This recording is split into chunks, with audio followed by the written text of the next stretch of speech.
안녕하십니까. 어제에 이어서 믿음의 길을 벗어나지 말라 그 두 번째 시간입니다. 소주제 네 번째입니다. 하나님이 아니다라고 말씀하실 때에 대해서 알아봅니다. 어떤 기도들은 응답을 비켜가기도 합니다. 우리는 구하는 것을 항상 받지는 못합니다. 시기가 적절하지 않기 때문일 수도 있고 우리가 구하는 것이 가치가 없기 때문일 수도 있습니다. 예수님의 형제 야고보가 말하듯이 너희가 얻지 못하면 구하지 아니하기 때문이요 구하여도 받지 못하면 정욕으로 쓰려고 잘못 구하기 때문이라 라고 야고보서 4장 2절로 3절에서 말합니다. 때로는 거절당하는 것이 오히려 다행이기도 합니다. 예수님은 무엇을 원하느냐 라고 두 제자의 어머니에게 물으십니다. 아들들이 하나님 나라에서 특별히 명예로운 주의 우편과 좌편에 앉게 되길 바란다는 그녀의 말을 들으시고 예수님은 정중하지만 직접적으로 말씀하십니다. 마태복음 20장 23절에서 내 좌우편에 앉는 것은 내가 주는 것이 아니라 내 아버지께서 누구를 위하여 예비하셨든지 그들이 얻을 것이니라 라고 말씀합니다. 그분의 대답은 거절이었던 것입니다. 그녀는 자신의 기도가 거절당했을 때 무엇을 생각해야 했는가요? 담대하고 끈질긴 믿음은 하늘에 계신 우리 아버지의 마음을 움직여 우리의 요구를 들어주시게 할 수 있지만 때로는 NO라는 사랑의 응답이 돌아올 때도 신앙생활을 계속하기 위해서는 더 큰 믿음이 필요합니다. 후원을 잘 받는 신앙 치유자들과 다른 종교적 사기꾼들은 당신에게 충분한 믿음만 있다면 하나님이 진이처럼 당신의 모든 소원을 들어줄 거라고 자신있게 말하지만 솔직히 우리는 항상 그렇게 되지 않는다는 것을 알고 있습니다. 그리고 우리가 정말 그렇게 되길 원하는 것도 아닙니다. 피조물에게 어떤 의무감을 가지고 항상 우리의 변덕을 만족시키기 위해 바쁘게 다니는 하나님이 과연 하늘과 땅을 바르게 다스리고 우리의 구원을 이루실 것이라고 믿을 수 있겠습니까? 이것은 하늘이 땅보다 높음같이 내 길은 너희의 길보다 높으며 내 생각은 너희의 생각보다 높음이니라 라고 이사야서 55장 9절에서 말씀하시는 성경의 하나님이 아닙니다. 우리는 모든 상황에서 하나님을 이해하지는 못합니다. 그렇게 기대할 수도 없고 그래도 괜찮습니다. 어떤 것은 믿음으로 받아들여야만 합니다. 다섯 번째, 주님을 기쁘게 하는 일에 대해서 알아봅니다. 물론 이런 믿음을 행사하는 것, 즉 행사한다는 것은 믿음과 관련될 때 확실히 의미 있는 단어입니다만은 행사하는 것은 메마르고 칙칙한 율법주의, 의무적으로 이를 악무는 것, 그리스도인들이 마땅히 해야 하기 때문에 하는 일이 아니며 절대 그렇게 되어서도 안 됩니다. 예수님은 믿음의 표현을 접할 때마다 여러 모습으로 놀라시고 즐거워하시고 감동을 받으셨던 것입니다. 참으로 우리는 예수님이 영화롭게 된 상태에서 그보다 덜 하실 것이라고 생각합니까? 그분은 로마 백부장에 대해 내가 너희에게 이르노니 이스라엘 중에서도 이만한 믿음은 만나보지 못하였노라 누가복음 7장 9절에서 소리치셨습니다. 회개하는 여자에게는 내 믿음이 너를 구원하였으니 평안히 가라 누가복음 7장 50절에서 말씀하셨습니다. 우리도 믿음으로 응답함으로써 우리 주님을 기쁘게 해드리고 그분의 축복을 받을 수 있는 동일한 기회를 받았습니다.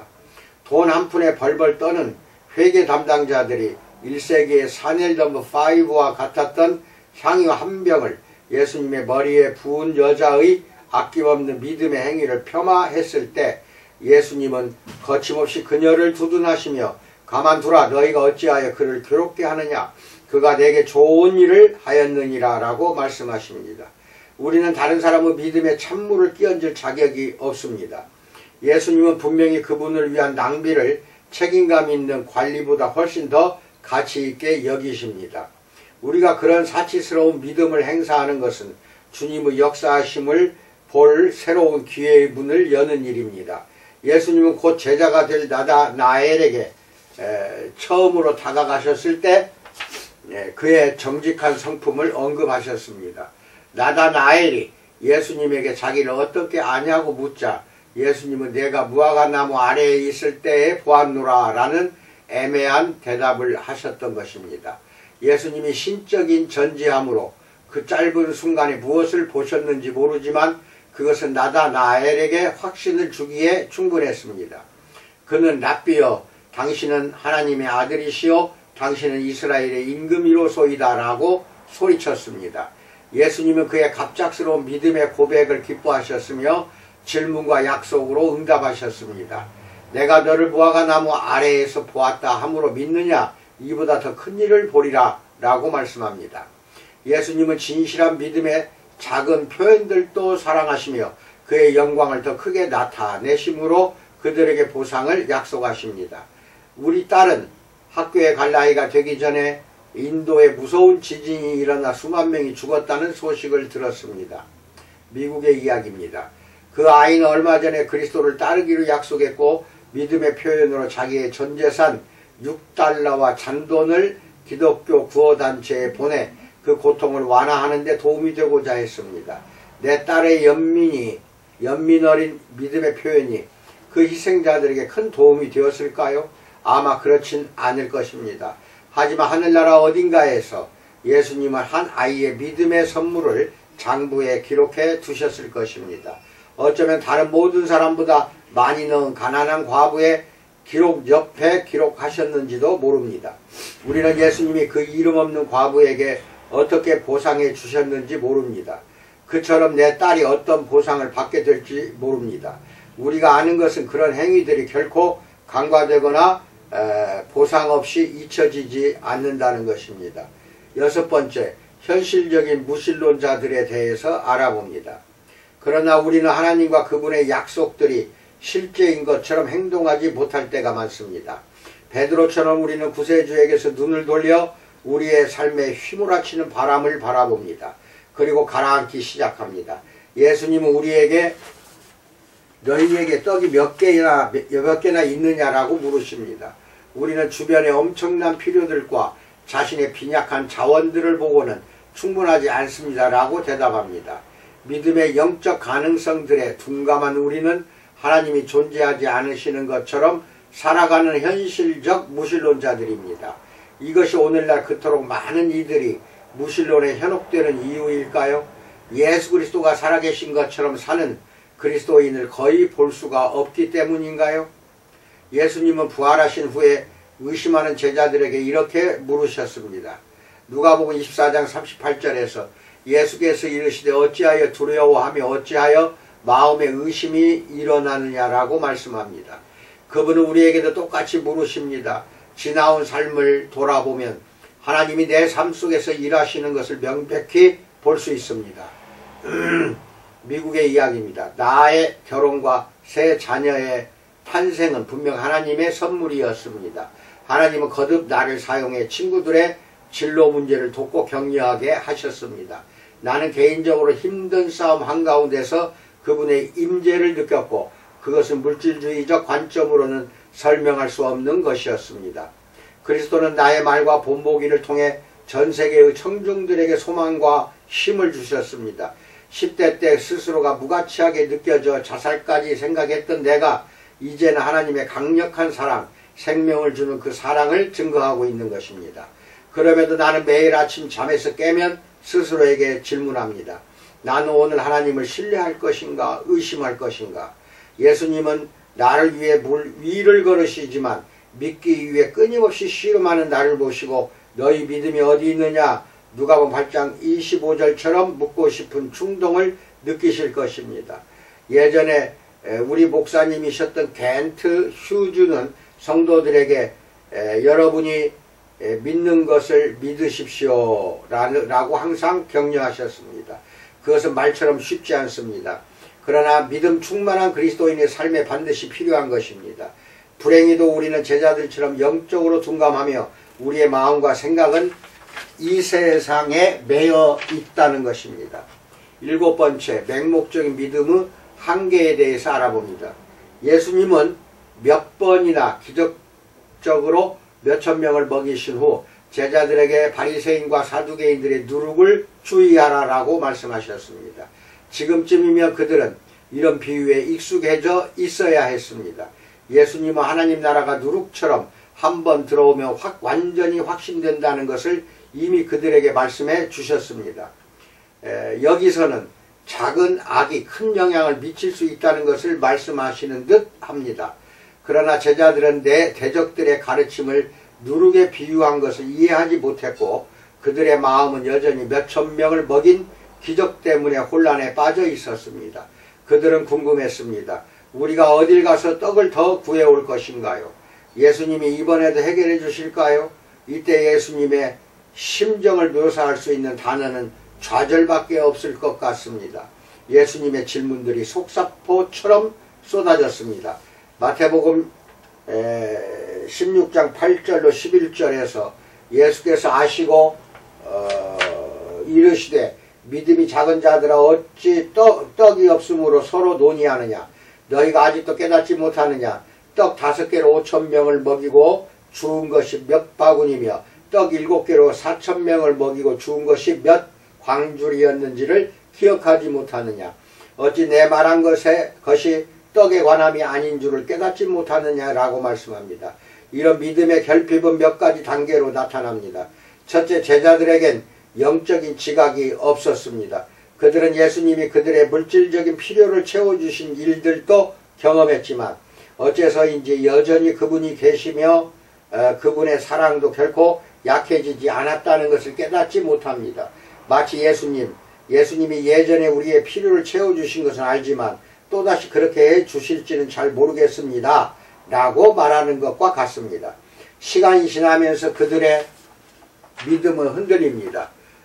컬럼비아 성경대학 총장이었던 로버트슨 맥큘킨이 지어낸 한 문장이 20년 동안 나를 따라다녔습니다.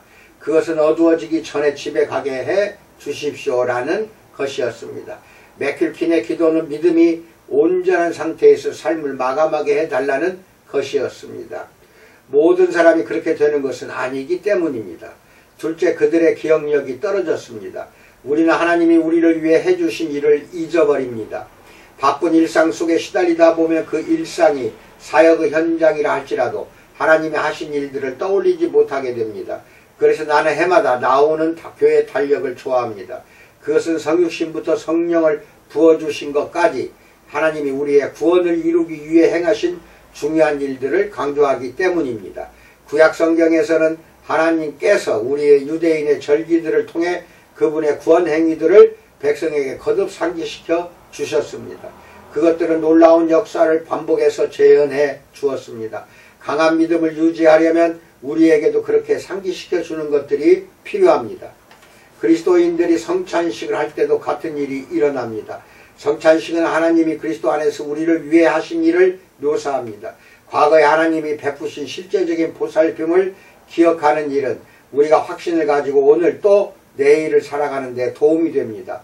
어떤 그리스도인들은 기도 제목뿐 아니라 기도 응답들을 기록해 두는 것이 믿음을 세우는 데 도움이 된다는 것을 발견합니다. 기억하는 것은 믿음의 행위입니다. 셋째, 그들은 충분한 믿음이 없기 때문에 예수님의 더 깊은 요점을 이해하지 못했습니다.